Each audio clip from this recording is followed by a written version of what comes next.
Assalamualaikum warahmatullahi wabarakatuh.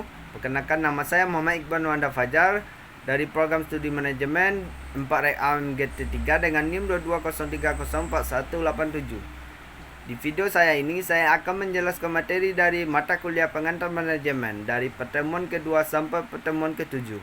Materi pertemuan kedua tentang konsep dasar manajemen bisnis.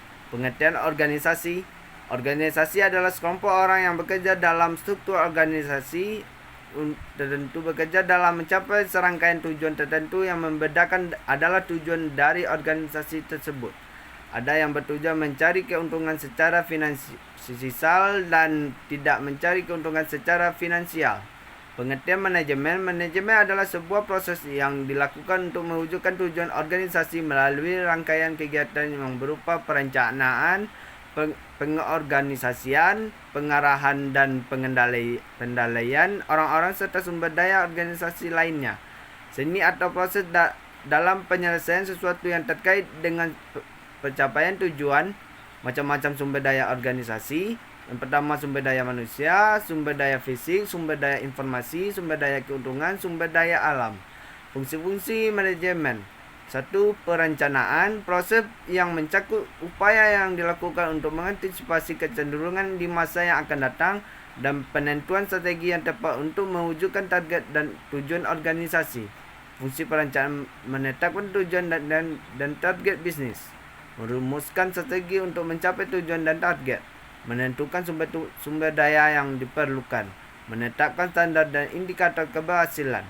2. Pengorganisasian. Proses yang mencakup bagaimana strategi yang telah dirumuskan dalam perencanaan desain dalam struktur organisasi yang dapat dan tangguh, sistem dan lingkungan konduktif dan bisa memastikan bahwa semua pihak dapat bekerja efektif dan efisien.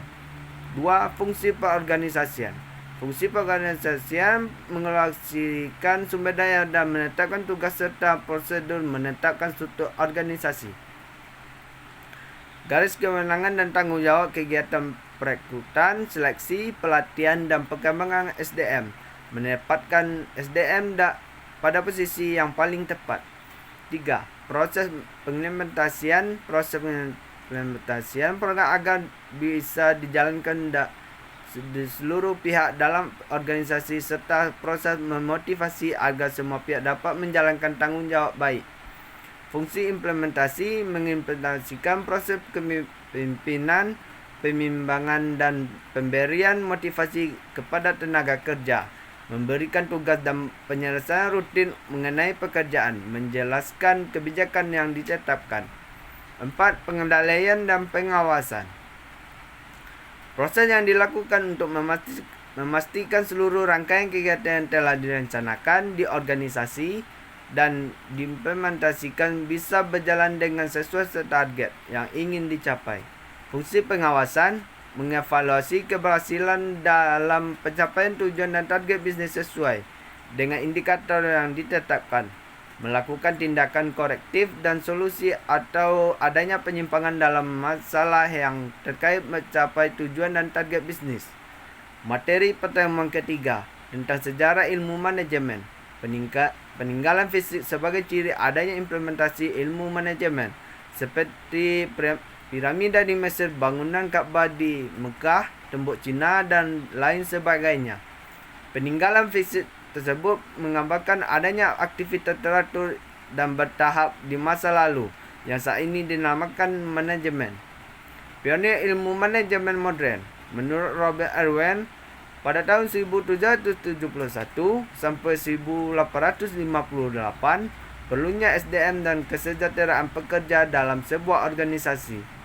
Yang kedua, Charles Burbank pada tahun 1792 sampai 1871, pentingnya efisien dalam kegiatan produksi, khususnya dalam penggunaan fasilitas dan materi produksi. Administration Study atau studi mengenai penetapan standar kerja yang didasarkan pada perhitungan waktu. Ide ini dirumuskan pada saat Taylor bekerja di Medfield Steel Company di Philadelphia. Ide ini berangkat dari kenyataan bahwa para pekerja perusahaan bekerja di bawah standar dari apa yang sebenarnya mampu mereka kerjakan.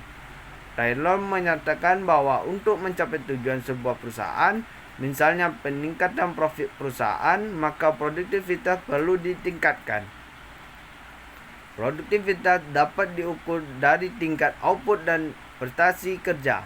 Produktivitas yang baik tercapai manakala prestasi kerja yang dihasilkan oleh pekerja dapat menghasilkan output produk sesuai dengan yang ditargetkan, baik dari sisi jumlah maupun dari segi kualitas yang mengenai sebuah standar produk yang telah ditetapkan. 4. Prinsip Taylor dalam tahapan. Yang pertama, merumuskan pendekatan dalam setiap jenis pekerjaan untuk menggantikan pendekatan yang lama yang dianggap baku.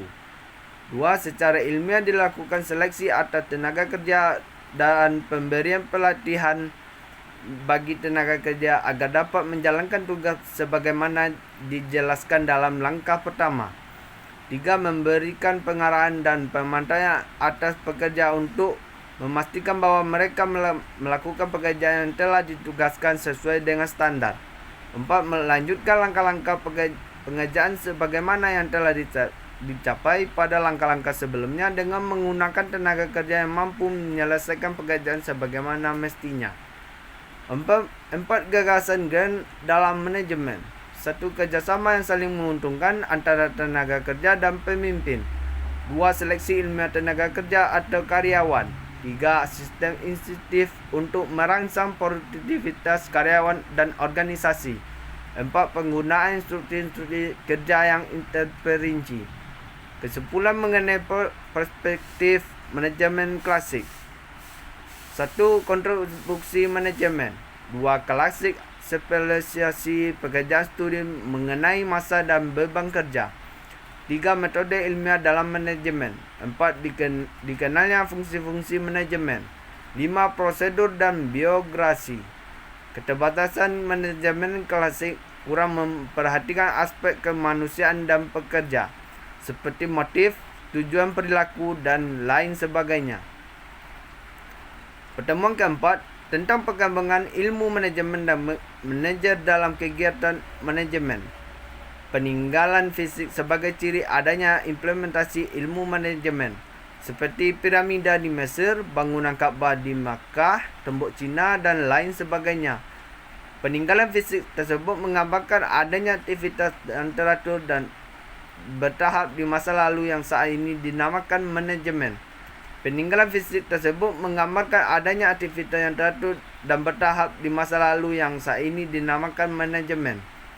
Peninggalan fisik tersebut menggambarkan adanya aktivitas yang teratur dan bertahap di masa lalu yang saat ini dinamakan manajemen.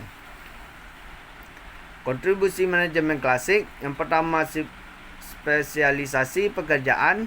2. Studi mengenai masa dan beban kerja. 3. Metode ilmiah dalam manajemen. 4. Dikenalnya fungsi-fungsi manajemen. 5. Prosedur dan biografi. Keterbatasan manajemen klasik yang kurang memperhatikan aspek kemanusiaan dari pekerja, seperti motif, tujuan perilaku, dan lain sebagainya. Manajemen dalam organisasi.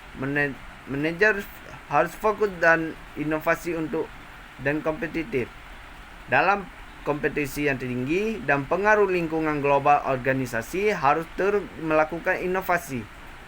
Inovasi might include new product, service, technologies, controlling costs, investing in effort to privilege. Manajer fungsional dan umum. Manajer fungsional adalah manajer yang memiliki tanggung jawab pada suatu bagian fungsional perusahaan dan organisasi dan tidak ikut campur pekerjaan fungsional dan bagai lain. Yang kedua, manajer umum, manajer yang memiliki tanggung jawab kepada seluruh bagian atau fungsi pada suatu perusahaan atau organisasi. Manajer pemimpin beberapa unit bidang fungsi pekerjaan yang mengapal beberapa atau seluruh manajer fungsional. Keahlian dalam manajemen. Yang pertama, keahlian teknis. Yang kedua, keahlian berkomunikasi, keahlian konseptual, keahlian pengambilan keputusan, keahlian mengolah waktu. Tingkat-tingkat dan dalam manajemen. Yang pertama, manajemen tingkat puncak biasanya terdiri dari direktur utama, presiden direktur atau wakil direktur. Yang kedua, manajemen tingkat menengah terdiri daripada manajer, kepala divisi atau departemen atau kepala cabang. Yang ketiga, manajemen supervisi biasanya terdiri dari tenaga kerja tingkat bawah seperti buruh, pekerjaan bangunan, dan lain-lain. Manajemen sebagai ilmu dari seni. Yang pertama, sebagai ilmu dan sains. Pendekatan melalui tahapan sistematis berdasarkan keilmuan, umumnya memerlukan keahlian teknis, diagnostik, dan pengambilan keputusan. Dua, sebagai seni. Pendekatan melalui intuisi dan perasaan berdasarkan pengalaman, umumnya melakukan keahlian konseptual, kreativitas, dan komunikasi interpersonal. Pertemuan kelima tentang lingkungan bisnis dan bisnis internasional. Lingkungan bisnis, lingkungan internasional dari segala sesuatu yang berada di luar batas organisasi dan mempengaruhi organisasi tersebut. Lingkungan eksternal memainkan peran besar dalam menentukan keberhasilan atau kegagalan semua organisasi. Lingkungan dapat menjadi faktor pendukung maupun penghambat organisasi. Batas organisasi adalah batasan yang memisahkan organisasi dari lingkungan atau eksternal. Organisasi sebagai bagian dari lingkungan. Organisasi berada dalam sebuah lingkungan atau bagian dari lingkungan. Kegiatan organisasi akan merubah lingkungan dan juga sebaliknya. Lingkungan dan mendorong perubahan pada organisasi. Lingkungan eksternal organisasi. Yang pertama, pemilik adalah mereka yang secara historis maupun hukum dinyatakan sebagai pemilik akibat adanya penyertaan modal, ide ataupun berdasarkan ketentuan lainnya dinyatakan sebagai pemilik organisasi. Tim manajemen adalah orang-orang yang menurut para pemilik organisasi atau perusahaan dinyatakan atau ditunjuk sebagai pengelola organisasi untuk sesuatu proyek tertentu.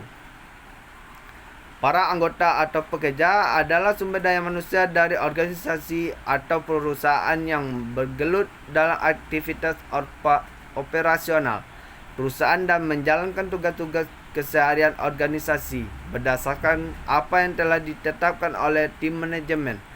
Lingkungan fisik organisasi adalah sumber daya selain manusia yang memiliki perusahaan dan menjadi faktor pendukung berjalannya sebuah aktivitas organisasi dan perusahaan.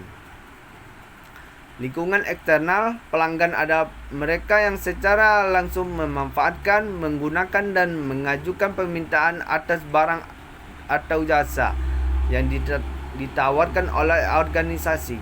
Pesaing organisasi bisnis lain yang menjalankan bisnis yang sama dengan organisasi yang kita jalankan. Karena bisnis yang dijalankan sama, maka merupakan tantangan sekaligus ancaman yang dihadapi organisasi dan meraih pelanggan. Pemasok adalah pihak yang terkait langsung dalam kegiatan bisnis dan sebuah organisasi, khususnya organisasi bisnis yang dilakukan kegiatan produksi barang jadi dari berbagai jenis bahan baku.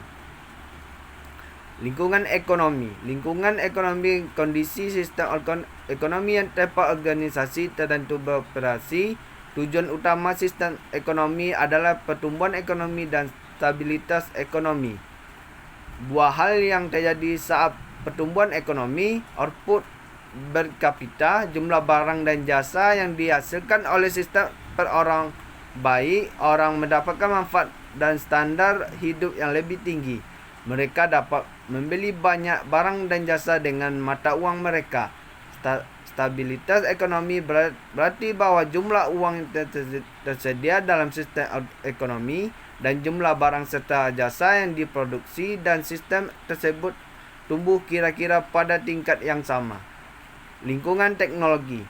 Teknologi merujuk pada semua cara yang digunakan perusahaan untuk menciptakan nilai bagi konstituen mereka, termasuk pengetahuan manusia, metode kerja, peralatan fisik, elektronik, dan telekomunikasi, serta berbagai sistem pengelolaan, lingkungan hukum dan politik, lingkungan politik atau hukum pemerintahan, mencerminkan hubungan antara bisnis dan pemerintah, biasanya dalam bentuk regulasi pemerintah. Berbagai perwakilan pemerintah mengatur bidang penting peraturan undang-undang seperti praktek perikanan, pertimbangan keamanan dan kesehatan, serta standar perilaku bisnis yang dapat diterima. Stabilitas politik merupakan sebuah pertimbangan penting, khususnya untuk perusahaan-perusahaan internasional. Tidak ada bisnis yang ingin membangun bisnisnya dengan negara lain kecuali hubungan dagang dengan negara tersebut dikelola dengan baik. Lingkungan sosial budaya.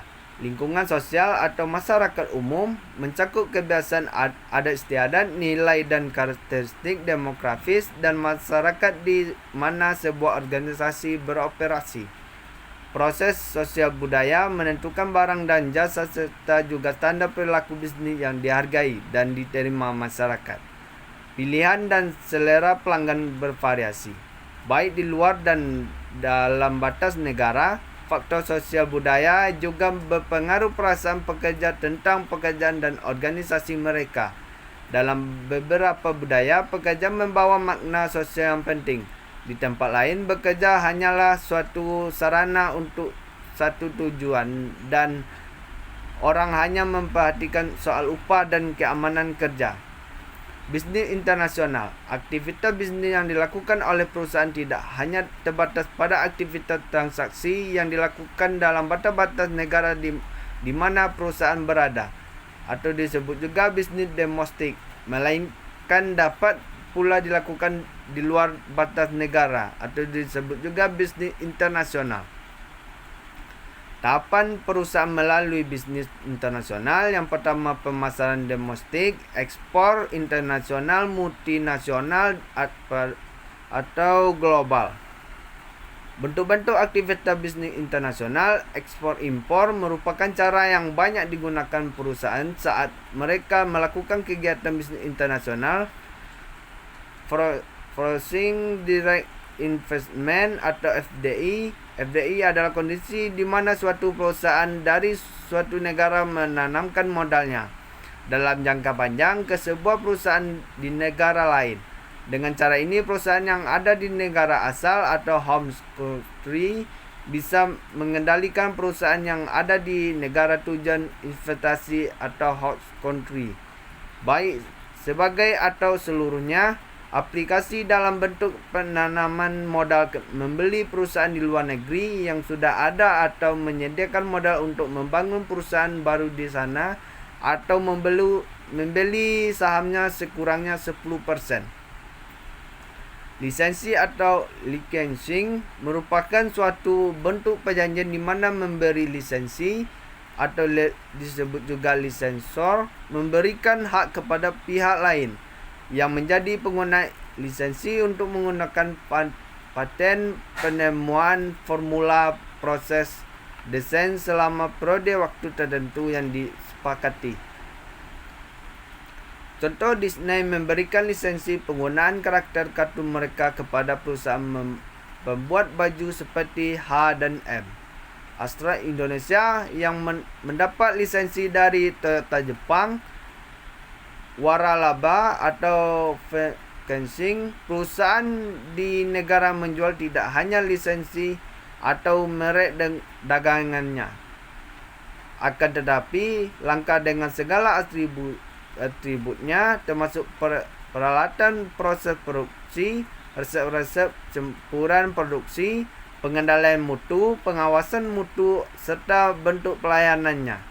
Usaha patungan atau joint venture adalah bentuk gabungan dari beberapa perusahaan yang bekerja dan menjadi suatu perusahaan baru untuk membentuk kekuatan ekonomi yang mencapai tujuan bersama.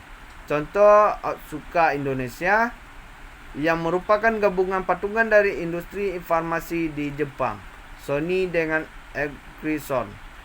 Pertemuan ke-7 tentang tanggungjawab sosial dan etika manajemen. Tanggungjawab sosial perusahaan bentuk kepedulian perusahaan terhadap lingkungan eksternal perusahaan melalui berbagai kegiatan yang dilakukan dalam rangka panjangan lingkungan, norma masyarakat, partisipasi pembangunan, serta berbagai untuk bertanggungjawab sosial lainnya. Yang pertama, Undang-Undang Nomor 40 Tahun 2007 tentang perseroan terbatas, yaitu Pasal 74 ayat 1 Undang-Undang PT berbunyi perseroan yang menjalankan kegiatan usahanya di bidang dan atau kegiatan dengan sumber daya alam wajib melaksanakan tanggungjawab sosial dan lingkungan. Bila ketentuan ini tidak dijalankan, maka ada sanksi yang akan dijatuhkan sesuai dengan peraturan perundang-undangan. 2. Peraturan Pemerintah Nomor 47 Tahun 2012 tentang tanggungjawab sosial dan lingkungan perseroan terbatas, yaitu Pasal 4 ayat 1 PP Nomor 47 Tahun 2012 menyebutkan tanggungjawab sosial dan lingkungan dilaksanakan oleh direksi berdasarkan rencana kerja tahunan perseroan dan mendapatkan persetujuan Dewan Hermos Komisaris atau RUPS sesuai dengan anggaran dasar perseroan, kecuali ditentukan lain dalam peraturan perundang-undangan. Manfaat tanggungjawab sosial perusahaan. Yang pertama, manfaat bagi perusahaan yaitu citra positif perusahaan di mata masyarakat dan pemerintah. Manfaat bagi masyarakat yaitu selain kepentingan masyarakat terekomendasi, hubungan masyarakat dengan perusahaan akan lebih erat dan situasi win-win solution. Manfaat bagi pemerintah yaitu memiliki partner dan menjalankan misi sosial dari pemerintah dalam tanggungjawab sosial. Konsep dasar manajemen menurut Griffin etika dalam perdagangan. Yang pertama, manfaat bagi perusahaan yaitu citra positif perusahaan di mata masyarakat dan pemerintah. Yang kedua, manfaat bagi masyarakat yaitu selain kepentingan masyarakat terekomendasi, hubungan masyarakat dengan perusahaan akan lebih erat dalam situasi win-win solution. Yang ketiga, manfaat bagi pemerintah yaitu memiliki partner dalam menjalankan misi sosial dan pemerintah dalam hal tanggungjawab sosial. Konsep dasar manajemen menurut Griffin etika. Adakah perdagangan, keyakinan dan nilai akan sesuatu yang baik dan buruk, benar dan salah. Sedangkan etika manajemen adalah standar kelayakan pengelolaan organisasi yang memenuhi kriteria etika. Nilai terminal dan instrumental. Yang pertama, nilai terminal pada dasarnya merupakan perdagangan dan cara berfikir seseorang yang berwujud melalui perilakunya yang didorong oleh motif dirinya dan meraih sesuatu. 2. Nilai instrumental adalah perdagangan dan cara berfikir seseorang yang berlaku untuk segala keadaan dan diterima oleh pihak sebagai sesuatu yang memang harus diperhatikan dan dijalankan. Sampai di sini video singkat saya. Terima kasih sudah menonton. Sampai jumpa di video saya selanjutnya. Assalamualaikum warahmatullahi wabarakatuh.